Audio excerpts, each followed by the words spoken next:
What's up, guys? Today we're talking about lenses, and more specifically Sony lenses, and more specifically I'm freaking stoked because the a7S III just got announced and I'm buying it. I've been shooting on Sony for probably 5 years now, and this camera, they've kind of put together a bunch of different things that people have complained about over the years, and they finally put it in one camera, which I couldn't be more stoked for. Flip out screen has been super nice because right now I'm shooting on the a6600 because it has a flip out screen. But yeah, it didn't have a flip out screen on the Sony a7S II or the a7 III.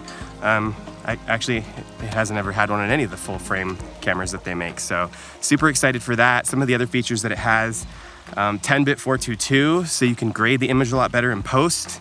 It obviously uses the new Sony batteries. I can use those in my 6600 and I can use them in my a7 III, which is really cool. 4K 60, 4K 120, which is awesome. What else? Oh, 16-bit RAW through HDMI, and they switched the HDMI on it to a full-size HDMI, so no more of those weird little micro HDMI cables that were really annoying. Overall, yeah, I'm really excited about this camera. So the point of this video today isn't to talk about the Sony a7S III, even though I'm freaking stoked for it. It's to talk about Sony lenses. Like 5 years ago, what was it, 5-6 years ago when I first got into Sony, there was not that many options, and most of the lenses were kind of expensive. Times have definitely changed now. There is tons and tons. I don't even know how many are available in the Sony lineup. There are so many lenses to choose from, and I think it can be a little bit overwhelming trying to decide which lens is right for you. So I have with me 5 or 6, I believe, 5 or 6 setups that are kind of my go-to favorites. I'm trying to balance size, weight, price, so I'm not just picking all of their top-of-the-line lenses because obviously people have different price points. So I'm gonna walk around the lake right now and get a bunch of different shots. I'm not Taylor, so just a heads up, you aren't gonna see any epic shots of me like posing somebody with a cozy little blanket against a mossy tree.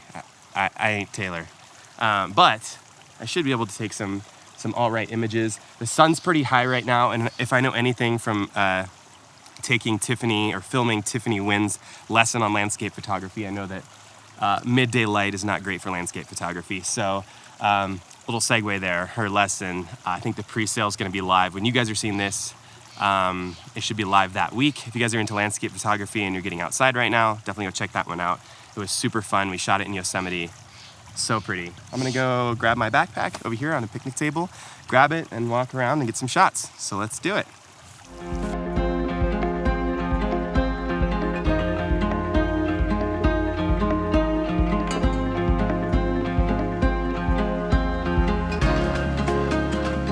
All right, guys, so I just realized something really quick. Before I jump into showing you guys these lenses, I wanted to explain the difference when it comes to Sony lenses between E-mount lenses and FE-mount lenses. So the mount itself is the same, but they do have different names. So one of them is E-mount and the other is FE-mount. So the E-mount lenses are designed for their crop sensor cameras. So if you're purchasing something like an a6400, an a6600, those use E-mount lenses. And with crop sensor cameras, you have to use the crop factor in order to figure out what the 35mm or full frame equivalent is. Sorry, this part's a little techie. I just figured I'd explain it so people weren't confused. So for crop sensor cameras, let's say the lens I'm using right now, 10 to 18mm, this is on the a6600. So if you're using the a6400, a6600, a6000, any of those, you have to use the crop multiplication factor. So that in full frame equivalent would be a 15 to 27mm lens. So let's talk about full frame now. If you're buying something like the a7R4, a7 III, a7S III, any of those cameras, that's their full frame series. And one thing I wanna say about FE really quick, if you see a lens that says 24 to 70 f4, and you're using it on a full frame camera, then it will be 24 to 70 f4.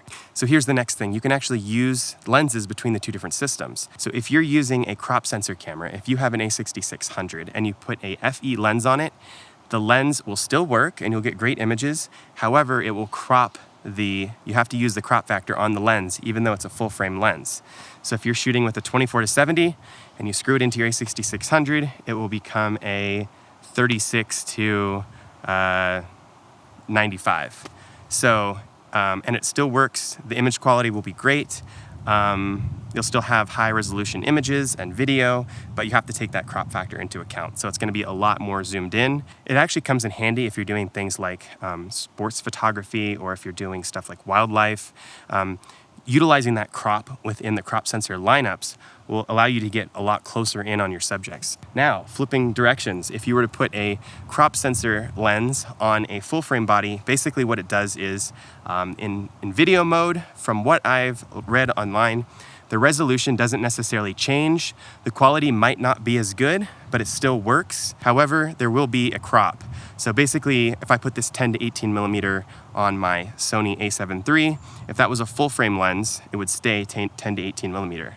However, it's not, so it will do the same thing that it does when you put it on the a6600. Oh, and the other thing too is that it will lower the resolution of your photos, which is a massive bummer. I think it lowers it by almost 50%. And I can put the number up on the screen right now, but I think it drops it by quite a bit. So you don't really want to use crop sensor lenses on a full frame camera. You can get away with it for video, but for photos, I wouldn't do it just because it's docking the quality of the photo so much. I have an a7 III, for example, which I'm shooting a lot of my examples on.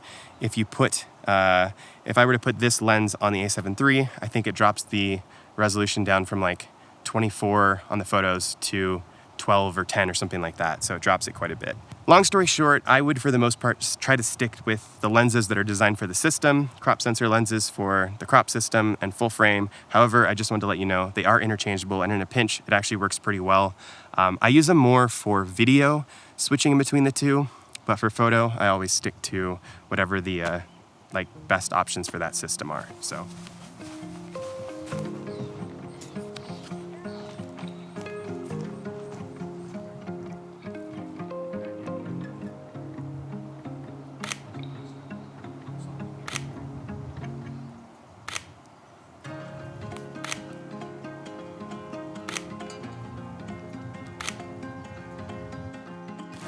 All right, guys, I just tossed on the 16 to 35 f4.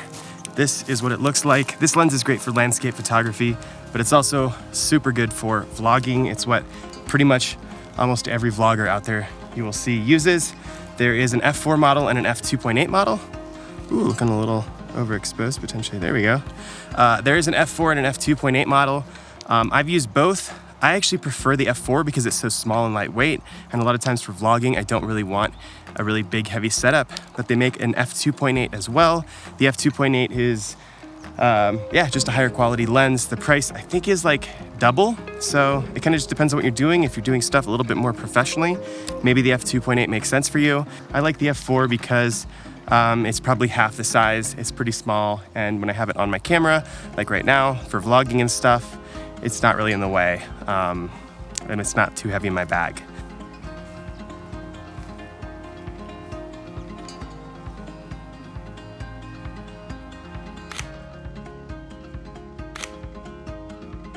All right, guys, I'm going through my different lenses.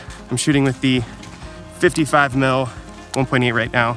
This is like one of their highest rated lenses, and I love the fact it's so small. Picture quality is amazing, extremely sharp.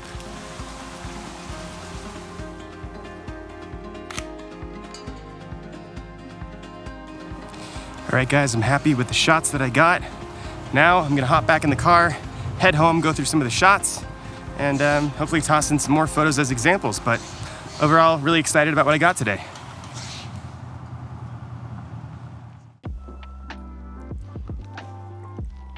All right, guys, I just got back from the lake. I showed a bunch of example images there, but I didn't really have a chance to talk you through each of the different lenses.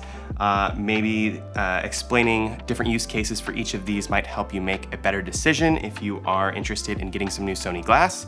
So I figured I'd talk about each one of the lenses, different things that each lens is good at, and hopefully if you're interested in buying some Sony glass for your new a7S III, it will help you. So let's go through each one. First one is the 16 to 35 f4. I mentioned this briefly at the lake. This lens is really good for vlogging. If you are not trying to spend a ton of money, the f4 is great. It doesn't have as much of a blurry background. You can't get as shallow of a depth of field. However, the price on it is pretty good, and the results are great. It's actually like half the weight and size and price, I think, of the 2.8 model. So overall, This little lens is really, really nice, and it's what I use for pretty much most of my vlogging. And I actually think this lens is gonna get pretty popular because with the Sony a7S III, it now has a flip out screen. So having this lens on there should make a pretty cool combo. And I think if you're into landscape photography, architectural photography, vlogging, this is definitely a lens you should check out, or the 2.8 if you have the cash. Next lens I want to talk about is the Sony 55mm 1.8. I love this lens. If you go into DxOMark, if you're a pixel peeper, if you go into DxOMark and look at the sharpness and the specs, this little lens is one of the highest rated lenses they've ever had on there. It's extremely sharp, and the nice thing is it's very, very small. As a comparison, this is the 90mm and this is the 55. This is a 90mm 2.8 and this is a 55 1.8. So it does better in low light and it's probably half the size. Definitely a cool thing about this little 55mm 1.8. The 55mm lens is, I think, just a great addition to your bag. If you have some of the bigger lenses like the Sony 24-70 2.8, this lens is really heavy. This lens is so tiny you can kind of leave it on your camera. I use this as my travel lens. It kind of just stays on my camera when I'm traveling with my friends, and then I'll bring out the heavier, bigger zoom lenses if I'm doing something more professional. I just love how small and discreet this little lens is. So definitely probably one of my favorite lenses in the entire lineup. Next lens, another one of my favorites. This is the 90mm macro. This lens is great because it's not only a macro lens, which means you can get really close to subjects. This lens is also incredible for getting B-roll. If you guys watch Peter McKinnon, Matty Hapoya, a lot of the guys that do these really tight, cool B-roll sequences, they're all shooting on either an 85 or a 90mm, like right around that focal length. It's got a great focus throw. It's a little bit smoother than some of the other Sony lenses, so you can actually really dial in the focus. So honestly, for me, this lens is like the B-roll king. If you are doing a bunch of close-up shots, if you're trying to make a flashy product video, this is kind of the go-to lens for that. And yeah, this is also probably one of my favorite lenses. I think this is one lens I probably not sure if I could do without, so that's how much I like this lens. All right, Sony 24-70 2.8. This lens is incredible. It's probably one of the highest quality lenses that Sony makes. It's great for pretty much everything. It is also a bit of a pricey lens, so keep that in mind, but the quality on this is extremely good. I think I recently saw a review that said that this was the best 24-70 2.8 that's ever been made, which I agree with. I've used this lens a bunch. I absolutely love it. It is a big lens, it's heavy too, so just keep that in mind. I mean, you're paying for basically the best quality zoom lens that you can get. So really like that about this. It also has a manual focus switch on the side, which is pretty cool. This lens is awesome. If you are into like shooting wildlife, if you're shooting sports, if you're shooting anything from a distance, this lens is absolutely incredible. This is the 100 to 400. This is also great if you're shooting from far away, if you want to add some depth to your shot and blur the background a little bit. We used this when we shot Tiffany Wynn's lesson in Yosemite. You could stand back from a distance and get a subject that was on a mountain peak and have the background blurred out. I've also used a lens like this on a trip I did to Africa last year. You'd think that 70 to 200 would be able to get you right up close to a lot of animals and things, but the reality is you're gonna need something a little bit more powerful. So that's where this lens comes into play. If you were to put this on the Sony a6600, for example, with a crop sensor on it, I mean, you could get this thing to what, 600 millimeters? Well, yeah, 400 times 1.5, which is the crop vector on the Sony a6600, and that gets you to 600 millimeters, which is so crazy. So if you're looking for those shots, wildlife shots of like the tiger's eyes, then this is probably what you're gonna need. Final thing I want to note really quick, guys, the Sony a7S III launch was this morning and I could not be more excited. I just put in a pre-order for mine. Moment has them available for pre-order right now, but quickly I just want to go through some of these specs because this is super wild. Hopefully we'll have our hands on one of these units soon to be able to test it out.